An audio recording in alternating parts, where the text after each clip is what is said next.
이 그때는 과장이었습니까? 국장이었습니까? 네, 국장이었습니다. 예. 국장은 뭐 차관이나 장관 또 일면 대통령실에서 요구하면 따를 수밖에 없는 구조라고 생각합니다. 그게 어떻게 보면 관료제 공무원의 운명이죠. 그런 거 아닙니까? 그러나 차관과 장관 입장이 좀 다르다고 생각합니다. 적어도 차관은 자기가 갖고 있는 개인적인 철학, 뭐 세상관 이런 것과 맞지 않으면 그런 자리를 던질 각오도 해야 된다고 생각합니다. 네. 저는 적어도 차관이라는 입장에서 역사와 시대정신 그리고 국민들의 요구 이런 것들을 잘 담아내는 차관이 되시길 바랍니다.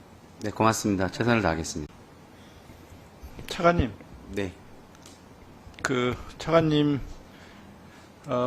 교육부 차관으로 오신 것을 환영을 하고요. 축하해요.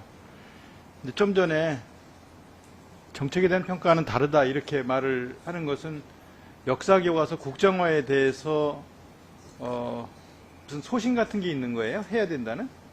그렇게 우리가 해석해도 되는 거예요?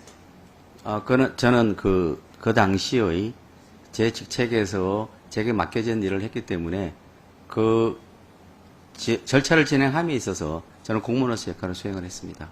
그리고 개별 정책에 대해서는 제가 개별 정책에 대한 평가를 지금 따로 안 하고 제가 진행한 상황에 대한 평가는 제가 따로 받겠습니다. 뭐라고요? 제가 진행한 정책에 대한 얘기해주세요. 평가는 각기 다를 수 있기 때문에 그 평가에 대한 다름은 제가 수용을 하겠습니다. 그래서 비판이 있으면 비판대로 수용을 하고 또 그 다른 평가가 있으면 다른 평가대로 저는 수용을 하겠습니다. 다름은 평가가 다른 것은 수용하겠다. 네, 그렇습니다. 그러니까 나는 공무원으로서 주어진 직책을 성실하게 수행했을 뿐이다. 수행했을 뿐이라고 저는 생각하지 않습니다. 그 시기에 제가 할 수 있는 최선의 노력은 다 했습니다. 최선의 노력을 다한 거예요? 그러니까 내용과 뭐 관계되어 있는 영역들이 존재할 수 있고요. 이미 이제 역사적 평가까지 끝났다고 생각을 하는데 그때 오석환 차관이 어떤 일을 했는지는 여기 유기용 의원이나 저희나 다 남아 있잖아요. 교육에 그대로 있잖아요. 그러니까 그거는 뭐 우리가 다 기억하고 있고 알고 있고 그걸 봤어요. 근데 그 평가에 대해서 그 시기에 공무원으로서 할 수 있는 일을 했을 뿐이다. 이렇게 가면은 다시 또 이게 또 쟁점화되고 다시 또 이 논의가 또 되풀이되는 걸 저희는 원치 않아요. 그러니까 좀 공무원으로서 어쩔 수 없었습니다라는 태도 말고 좀 더 큰 차원에서 그런 일은 다시는 있어서는 안 된다라든가 뭐 이런 걸 우리가 기대를 했던 건데 그냥 저는 공무원이니까 어쩔 수 없었습니다라는 태도로 그 자리에 앉아서 일을 한다면 이 문제가 다시 거론될 수 있어요. 그러니까 좀 더 심사숙고하고 깊이 있는 사유를 거친 뒤에 저희는 영혼이 있는 공무원, 역사의식 인식이 제대로 있는 공무원이 그 자리에 앉기를 바라는 거거든요. 그러니까 지금 이 논쟁을 제가 하려고 하는 건 아니고요. 좀 전에 그 대답을 했기 때문에 조금 더 지위가 높아졌고 책임 있는 자리에 앉았기 때문에 책임 있는 자세로 일을 해주는 게 중요하다 하는 말씀을 드리고 이제 제가 하려던 얘기를 다시 하겠습니다. 지난번 저희가 상임위에서 예산 심의를 하면서 동북아 역사재단 예산이 30억이 삭감된 것 때문에 논의를 거치고 해서 24억 정도는 다시 복원하기로 교육위에서 의결을 했었어요. 동북아 역사재단은 일본 역사 왜곡에 대한 대응 플러스 중국 역사 왜곡에 대한 대응 두 가지를 하는 기관이에요. 그런데 최종적으로는 9억 7천만 반영이 되었어요. 제가 상임위에서도 그랬고 예결위에 가서도 예결위 전체 회의나 소위에서도 질의를 하고 증액을 요청하고 그랬는데 결국은 9억 7천만 반영되었다는 것은 20억 정도가 삭감이 되었다는 거예요. 9억은 일본 역사 왜곡에 대한 대응, 7천은 독도 관련 교육 홍보에 관한 예산으로 증액이 된 것 같아요. 그래도 부족하죠. 근데 제가 중요하게 보고 있는 것은 뭐냐면 중국 역사 왜곡에 대한 대응 예산이 그냥 삭감된 채로 반영이 안 됐다는 거예요. 그 중에 제가 상임위에서 뭔 얘기를 했냐면 이번에 유네스코에서 백두산을 중국 측은 장백산 지질유산으로 유네스코 유산으로 등재를 하게 됩니다. 그 장백산 지구가 갖고 있는 중국 역사, 여진 또는 청나라의 역사의 그 맥 플러스 지금 있는 남아있는 유산을 포함해서 유네스코에 장백산 지구로 등재를 하게 됩니다. 이거를 대응하자는 거였어요, 저는. 그러니까 이게 올해 5월에 이제 유네스코에 등재를 하게 되는데 북한이 제대로 대응을 안 해서 유네스코 조사단이 왔을 때 입국을 허하지 않았어요. 들어오지 못하게 했어요. 그러니까 중국 쪽에 가서 중국의 요구와 관련된 현장 조사를 하고 난 뒤에 이게 5월쯤 되면 백두산이 아니라 이제 전 세계 장백산이 돼버리는 거예요. 유네스코의 장백산으로 등재가 되면 장백산이 돼버리는 거예요. 이래서는 안 되잖아요. 그러니까 여기에 예산을 투입해서 우리라도 대응을 하자. 이 요구였어요. 여러 차례 상임위와 예결위에서 얘기했는데 그만 결국 반영이 안 되고 만 거예요. 그래서 몇 달 있으면 이게 결국 유네스코의 장백산 지구, 장백산 이렇게 등재가 되면 전 세계 사람이 백두산 이름보다는 장백산을 사용할 거란 말이에요. 지난번에 한미일 정상회담 끝나고 난 뒤에 시어브 저펜, 동해가 일본해가 되는 바람에 저희가 깜짝 놀랐는데 이 정부 내에 또 백두산이 장백산이 되는 유네스코 유산에 등재가 되는 경우가 이제 발생을 하게 되면 국민들이 또 얼마나 충격을 받겠어요. 그러니까 이런 것 좀 우리가 이 동북역사재단이 우리 상임위 소관이고 그 역할을 하는 기구이기 때문에 예산 제대로 줘서 이거 좀 대응하게 하자라고 했는데 결국은 끝끝내 이 정부가 이걸 반영을 안 하는 거예요. 나중에 이거 어떻게 책임질 거예요? 국민들 앞에 어떻게 설명할 거예요?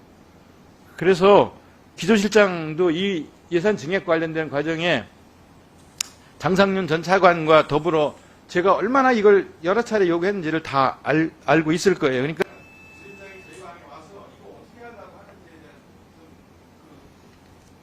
설명을 좀 해주길 바랍니다. 또 하나 대학 인문학 연구 사업 관련해서 R&D, 인문학 R&D, 이공계 R&D만 계속 논의됐지 인문학 쪽의 R&D가 제대로 중요하게 논의가 안 돼서 이 지금 5개 컨소시엄에 5개 대학씩 25개 대학에 지원되고 있는 걸 잠깐 증액해서 인문학 연구가 좀 융합 연구가 활성화되게 했다고 얘기를 했는데 결국 90억이 증액이 됐어요. 그 며칠 이틀 전까지 기재부하고 이 논의를 계속 했어요. 그래서 결국 알겠습니다, 증액하겠습니다라고 했는데 나중에 보니까 기재부가 교육부에 내린 걸 보니까 이 예산 증액을 용도를 다르게 쓰게 내려보낸 거예요. 그러니까 평화를 기록한 다른 주제, 세 개의 주제를 다시 더 세 개의 주제를 더 늘려가지고 거기 지원한다 이렇게 된 거예요. 국회하고 이야기할 때와 다르게 교육부에다가 기재부가 다르게 증액된 그 예산을 어떻게 써야 되는 용체에 대해서 다르게 얘기해서 국회하고 논의 마지막까지 이야기했던 거와 다르게 이렇게 하면 안 되거든요. 이 국회 예산 심의법을 무력화시켜 버리는 거예요. 그래서 이거 최근 실장하고도 지금 논의하고 상의하고 있는 중인데, 이거 어떻게 이 문제를 처리하면 좋은지에 대해서 실장님이 저한테 보고해 주시기를 부탁드릴게요. 답변 지금 안 받으실까? 지금 안 받고 와서 보고를 해주세요. 와보, 예. 실장님이 그 문제 보고해 주세요. 예, 그러겠습니다. 예, 강민정 의원님의.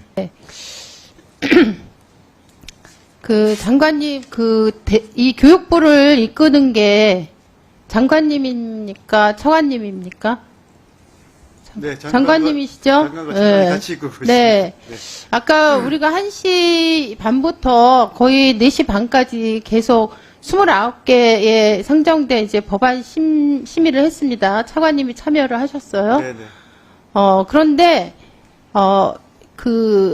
여당 의원님들이 발의한 의안들에 대해서는 대부분 다 이견 없음 동의이고, 그 다음에 야당 의원들이 발의한 법안에 대해서는 반대 신중 검토가 많았는데, 특히 어떤 경우가 있었냐면, 제가 발의한 법안 같은 경우는 이미 법안소에서 3번이나 심의를 했고, 그 3번 다 교육부 차관이 참여해서 동의한다고 했던 사항에 대해서 차관이 바뀌고 나니까 반대인 신중 검토로 바뀌어버린 거예요.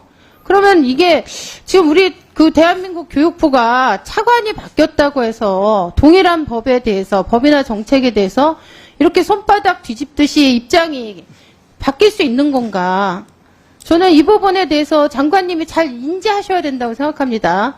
한 번도 아니고 3번씩이나 차관이 장상윤 차관 전 차관이 다 동의한다고 명확하게 밝혔고 속기록에 남아 있습니다. 그런 법안 내용에 대해서 신중 검토로 반대 의견을 낸 것이 어떤 게 있는지 보시고 이게 교육부가 차관이 바뀌었다고 해서 입장이 바뀌면 저는 안 된다고 봐요. 장관님이 중심 잡고 끌고 가셔야 됩니다. 그 부분 점검하실 것을 네, 요청드립니다. 한번 점검해보겠습니다, 의원님. 네. 그다음 두 번째 12월 28일 날 사교육 카르텔 근절을 위한 그 가이드라인 발표가 됐어요. 그죠? 네네.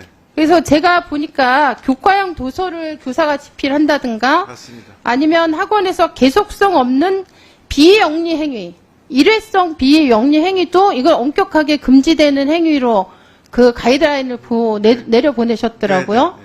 근데 허용되는 행위가 있어요. 유일하게. 그게 뭔가 해서 봤더니 에듀테크 관련이에요. 심지어 어떤 그 표현까지 있냐면 학원업을 겸하는 에듀테크 업체와 계약해서 교재 및 자료 개발 컨설팅에 참여하는 경우는 이거는 금지하는 영리 업무에 넣지 않겠다.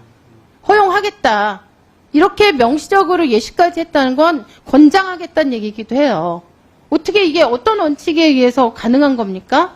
저는 이런 식으로 지금 지난번에 사실은 특교에서 AI 교육이나 AI 교사 연수에 5,500억씩이나 지금 쓰게 된 이런 문제가 지금 교육계 내에서 굉장히 갈등 그 사안이 되고 있는데 어떻게 일반 사교육 업체인 학원 업체에다가 AI기만 하면 왜 에듀테크기만 하면은 교사가 여기에 가서 업무를 하는 거가 계약을 맺고 하는 게 허용이 된다고 얘기를 하는 건지 저는 이거는 분명히 철회돼야 된다고 생각합니다. 그렇게 하시려면 다른 것도 하세요. 다른 것도 다 허용하세요. 이 카르텔 없애겠다고 하면서 에듀테크 영역만 이거를 허용하는 식의 이런 말도 안 되는 우격다짐식 편법 가이드라인 이건 철회하셔야 된다고 생각합니다. 그리고 예산과 관련돼서 한 가지만 확인하겠습니다. 이거는 이제 독립적인 어떤 항목이 있지는 않았지만 해맑음센터에 대해서 제가 여러 차례 예산 요청을 했고 문제 제기를 했습니다. 이번에 특교 이제 계획이 세워질 거 아니에요. 세워졌죠. 특교 세부 거기에 해맑음센터는 특교 사업으로 가잖아요. 모르십니까? 네, 장관님? 네.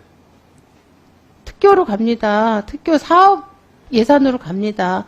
근데 이번에 2억을 반드시 증액을 해줘야지 지금 영동에 그 처박혀 그냥 진짜 산골짜기에 처박혀 있는 여기에 강사나 선생님을 구할 수가 없다는 거예요. 선생님들이 도저히 교통편 때문에 오지를 못해가지고 지금 전국을 애들을 다니면서 유람하고 있어요. 수업을 못한다고. 그래서 최소 2억이라도 영동 해맑음센터에 2024년도 예산 지원이 돼야 된다. 저는 이 얘기 여러 번 드렸습니다. 그래서 특교 예산을 짤 때 해맑음센터에 예산 증액 부분이 반영이 됐습니까? 안 됐습니까? 그럼 챙겨보겠습니다, 의원님. 네.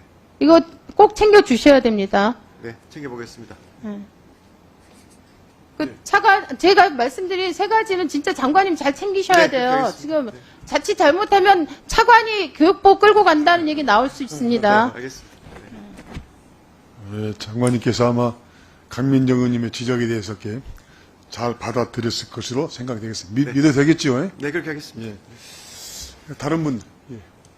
저도 한 말씀 드릴게요. 오늘 많은 의원님께서 유보 통합에 대해서 말씀드렸는데요. 제가 느끼기에 많은 유보 통합단 또 교육계 많은 공직자들께서 짧은 시간 내 유보 통합을 완성시키기 위해서 노력을 많이 하고 있지만 제가 볼 때 가장 아쉬운 점은 현장의 목소리를 조금 더 경청했으면 좋겠다는 것이 저희 주문입니다. 유치원 또 어린이집들이 이용하는 아이들 학부모도 중요하지만 운영하고 있는 운영 주체 또 구성원들의 그 의견을 잘 담아내는 것도 교육부가 해야 할 역할을 생각하고 있습니다. 교육부가 지금 저번에 장상윤 차관 있을 때 제가 좀 말씀드려가지고 나이스를 연기시켰고 그 당시에 장관님께서 연기시켰는데 올 3월에 다시 또 시행하는 걸로 지금 내부 지침이 서 있는 걸 알고 있습니다. 근데 좀 현장의 목소리는 그러지 않고 뭐 많은 지금 볼멘세로 들어오고 있습니다. 어차피 유부통합이 26년부터 새로운 통합 모델 시스템으로 작동될 건데 그러면은 1년, 2년 쓰다가 또다시 또 다른 시스템 바꿔야 되는데 지금 나이스 쓰기 위해서는 조금 전에 말씀드렸다시피 유치원 또 어린이집에 그 교직원, 구성원들이 굉장히 숫자가 절대적으로 부족합니다. 왜냐하면 영아들이 부족하니까 아무리 숫자가 줄어들 거 아닙니까? 거기다가 업무량을 더 가중시키는 것은 2중, 3중에 더 어려움을 주는 것이기 때문에 이것만큼은 나이스를 써가지고 이거 획기적으로 변한다. 나이스 써가지고 무슨 뭐 저출산이 해결된다. 이런 그 정도 효과가 아니라면은 이게 공무원들이 만들어 놓은 나이스를 우리가 만들어 놓은 제도이기 때문에 꼭 써야겠다라는 그런 강박관념에서 벗어나서 현장의 목소리를 대변할 수 있도록 장관께서 결단을 내려야 될 시점이 같다 저는 보고 있기 때문에 이 점에 대해서 장관께서 좀 잘 고려해 주셔서 현장의 목소리를 담아낼 수 있도록 특히 나이스의 이용에 대해서는 조금 우리가 현재 하고 있는 에듀파인을 이용하고 또 어린이집들에게 더더욱이 더 가중되는 업무량을 줄이기 위해서는 이것은 좀 유보를 해라. 유보를 하는 것이 제 개인적 생각이고 또 많은 의원님들의 생각이니 만큼 이 점에 대해서 좀 장관께서 좀 신중하게 검토를 해주시기 바라겠습니다. 네, 의원님께서 위원장님께서 말씀하신 그 유보통합이 지금 뭐 가장 중요한 사업이고 또 저희 이제 현장 중심으로 현장 소통 중심으로 유보통합을 추진해야 되는 데 대해서 정말 적극적으로 공감을 하고요. 말씀 주신 나이스 시스템을 활용하는 문제는 그 현장 소통을 하면서 저희가 좀 유연하게 대처하도록 하겠습니다. 그래서 말씀 주신 취지를 저희가 정확하게 이해를 했습니다. 그래서 그 부분에 대해서 현장과 대화하면서 그 말씀 주신 그 취지에 부합하도록 그 제도 도입의 시기를 늦추든지 이렇게 하는 것에 대해서 좀 유연하게 저희들이 판단해서 하도록 하겠습니다. 네. 제가 근데 교육부 공무원들을 절 비판한 지 한 번도 없습니다. 네. 근데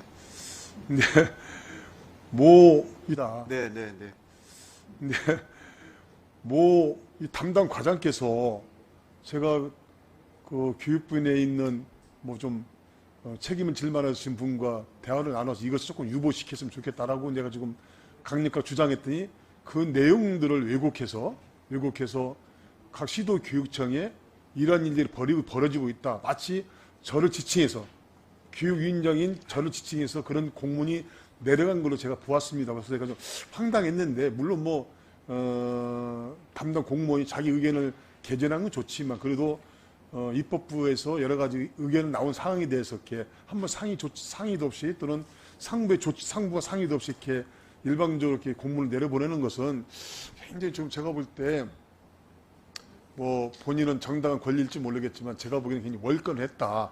현장의 목소리를 전혀 듣지 않겠다라는 그걸로 생각이 안 되니까 이 점에 대해서 우리 장관께서 한번 잘 챙겨봐 주시고 체크를 해 주시기 바라겠습니다. 네, 아마 그 자세한 내용에 대해서 아마 굳이 말씀 못 드리지만 우리 신문규 아마 기획관리실장 내용 좀 알고 계실 테니까 보고를 받으시고 한번 그 내용을 한번 잘 살펴봐 주시기 바랍니다. 위원장님 말씀 주신 그 취지를 저희들이 잘 받들어서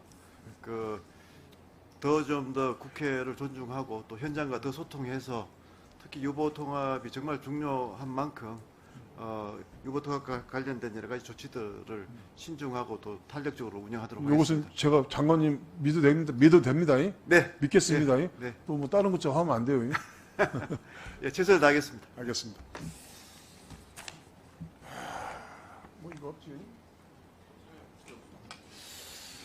예, 위원님들 새해 첫 회의에 성실하게 임해 주셔서 감사드리고요. 고생하셨습니다.